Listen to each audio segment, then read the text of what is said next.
공화당 상원의원들 중에서도 18명이나, 무려 18명이나 더 이상 이 인프라 법안에 대해서 토론할 것 없다, 논의할 것 없다, 그냥 상정하자, 투표하자, 이제 이렇게 결의를 했습니다. 이 결의하는데 민주당은 50명 다 참여하고 거기에 공화당원 18명이 동조했다. 이런 이제 이야기가 나온 것인데요. 그 18명의 명단이 도대체 뭐냐?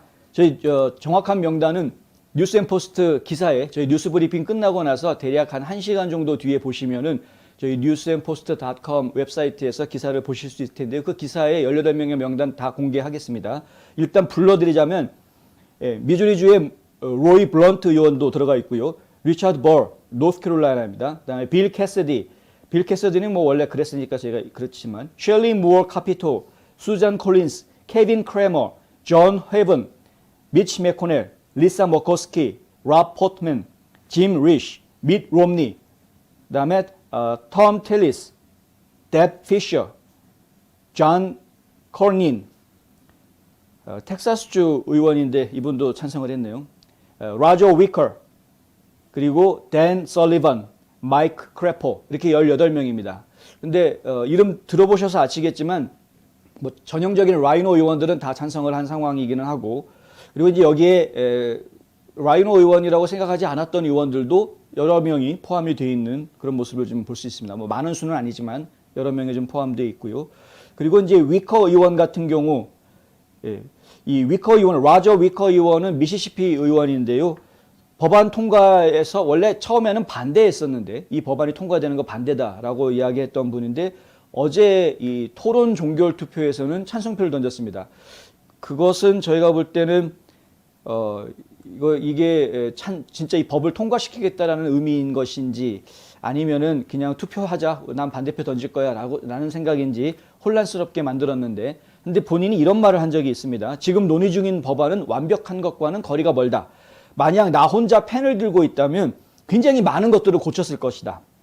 그러나 결국 이 패키지는 미국을 위해 큰 도움이 될 거라 생각한다. 이렇게 이야기합니다. 그러니까 고칠 부분이 많다라는 걸 인정하면서도 미국에 도움이 될 것이기 때문에 찬성하겠다 쪽으로 좀 기울어져 있는 이런 모습을 좀 보여준 것이죠. 반대로 법안 통과에는 처음에 찬성할 것 같이 했다가 어제 토론 종결 투표에서 갑자기 반대표를 던진 그런 의원도 있습니다. 토드 영 의원인데요. 테네시주의 상원의원인데 이 토드 영 의원 같은 경우에는 오늘 뉴스맥스하고 인터뷰를 하면서 이런 이야기를 합니다. 인프라 법안에 반대한다라는 제목의 보도자료를 내기도 했습니다. 뉴스맥스랑 인터뷰한 게 아니라 보도자료를 냈던 거였군요. 죄송합니다. 인프라 법안에 반대한다라는 보도자료를 냈는데 처음에는 법안 통과에 찬성한다라는 뜻을 내비쳤던 사람인데 갑자기 반대한다라는 공식 성명서를 낸 것이죠.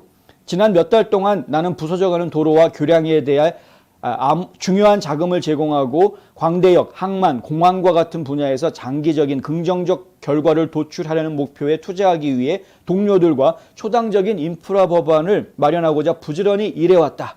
여러 차례 말해왔듯이 나는 이러한 투자를 하는 법안을 간절히 원했지만 재정적으로 책임감 있는 방식으로 할 것을 약속한다. 이런 것이 있어야 된다. 인프라 투자해야 된다라는 것은 아주 지지하지만 하지만 정부가 책임질 수 있는 그런 범주 내에서 해야 된다라는 이야기죠.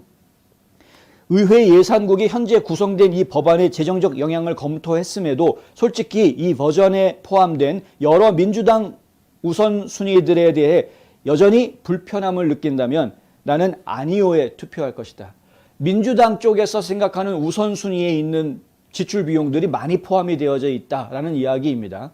그래서 결국은 찬성할 수가 없다라고 이야기한 것입니다. 상원에서는 이 법안에 수정안을 내놓으려는 시도들이 여러 의원들한테서 있었습니다. 초당적인 법안이라고 하지만, 그러니까 이 법안 자체가 만들어지는 과정에서 공화당 측과 민주당 측의 의원들 사이에 협의가 있었다고는 하지만 그럼에도 불구하고 앞에 위커 의원이 얘기한 것처럼 완벽한 것이 아니기 때문에 불완전한 부분들이 많이 보이는 것이고요. 그리고 토드 영 의원이 얘기한 것처럼 이건 도대체가 인프라스트럭처라고 이야기하기가 좀 어려운 이상한 부분들에 들어가는 돈들이 많다라는 부분, 특히 민주당 쪽에서 급진좌파들이 이야기하는 자기네들의 우선순위에 초점이 맞춰져 있는 그런 예산 들이 많이 들어가 있다라는 부분에 대해서 용납하기 좀 어려운 그런 것들이 있는 것이죠. 그리고 그 돈이 결국은 지출이 되면 결국에는 세금을 통해서 그 나간 비용이 충당이 되어줘야 하는데 그것을 과연 어떻게 충당할 것인가 하는 문제에 대해서도 여전히 숙제가 남아있기 때문에 이렇게까지 할 수 없다라는 결론들이 자꾸 나오는 겁니다. 연구하면 연구할수록 이 법안은 위험하다, 안 된다. 죄송합니다.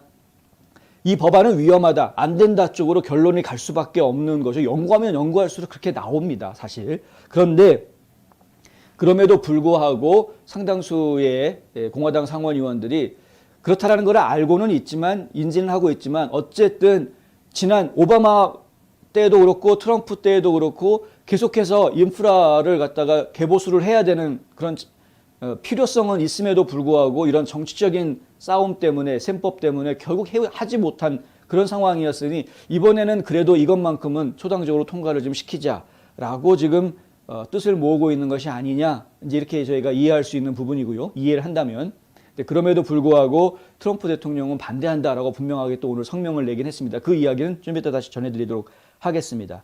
저희가 오늘 이제 주목해야 될 사람 중에 하나가 빌 해거티라는 의원인데요. 빌 해거티 의원도 테네시주의 연방 상원의원인데 이 법안 개정을 위해서 여러 가지 노력을 했습니다. 그러니까 이제 필리버스터 발동하겠다. 이거 더 토론해야 된다. 이거 빨리 끝나면 안 된다. 이제 이런 주장을 했던 것이죠. 이 빌 해거티 의원뿐만이 아니라 오늘 이따가 보도해드리겠지만은 블랙번 의원도 마찬가지로 이런 주장에 동참을 했습니다. 더 이야기해야 된다. 지금 이렇게 빨리 서둘러서 통과시켜야 될 이유가 없다. 이런 주장들을 내놓았습니다만 그것도 받아들여지지 않은 그런 상태이고요. 그다음에 신티아 루미스는 와이오밍주의 상원의원이고요. 론 라이든 오레곤주의 민주당 상원의원입니다. 그리고 팻 투미 펜실베니아주의 공화당 상원의원인데 이 세 명의 상원의원들 같은 경우에는 인프라 법안에 가상화폐에다가 세금을 부과하는 내용이 들어가 있는 것을 보고 그것도 한 300억 달러 규모의 세금이 부과가 되는 내용이 포함이 되어 있는데 그래서 이 내용이 과연 여기에 왜 포함이 되어져야 하느냐 이것 좀 개정하자라는 이야기를 좀 꺼냈으나 그것도 결국은 개정이 통과가 되지 않은 그런 상태이고요. 척 그래슬리 아이오와주의 연방 상원의원입니다. 근데 척 그래슬리 의원도 이 여러 가지 제정안을 발의하려고 했으나 하지만 실패로 돌아갔다. 두 가지 개정안을 좀 내놓았다고 본인의 트위터에다가 밝혀놨는데요. 하나는 거짓 청구법이라는 법을 만들어서 납세자들의 세금이 남용되지 않게끔 만약에 거짓말로 사람들이 청구해가지고 정부 지원을 받았을 경우에는 그것에 상응하는 대가를 치르게 하는 그런 법을 이제 만들었는 그것을 내용을 집어넣자. 그래서 사람들이 함부로 이 정부에서 지원해주는 지원금 가지고 함부로 사기치지 못하게 하자라고 이야기를 했는데 그런데 그 개정안도 받아들이지 않았다. 두 번째 지금 그래슬리 의원이 내놓았던 것은 더 많은 자금이 유연성 있게 제공이 돼서 시골의 브로드밴드를 강화하도록 하자. 시골 지역에 지금 브로드밴드 같은 경우는 도심 지역에 비해서는 많이 낙후되어 있는 상황이죠. 이게 정말 미국이 인류 국가가 맞냐라는 이야기를 들을 정도로 시골 지역의 인프라 상황이 좋지가 않은 것은 사실입니다. 인터넷도 상당히 속도가 느리기도 하고 어떤 때는 뭐 아예 셀폰, 이 휴대전화 같은 경우에도 통화가 터지지 않는 지역까지도 아직도 남아있는 미국 지역에 보면. 근데 이런 부분들이 좀 문제가 있으니 이런 부분들을 이제 전국이 다 통신망을 좀 업그레이드하기 위해서는 지역별로 유연성 있는 예산 집행이 좀 필요하다.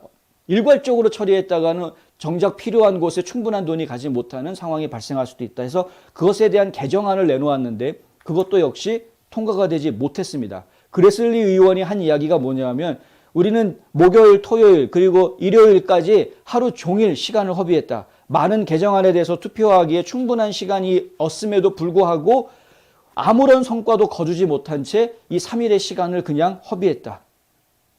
이렇게 이야기했습니다.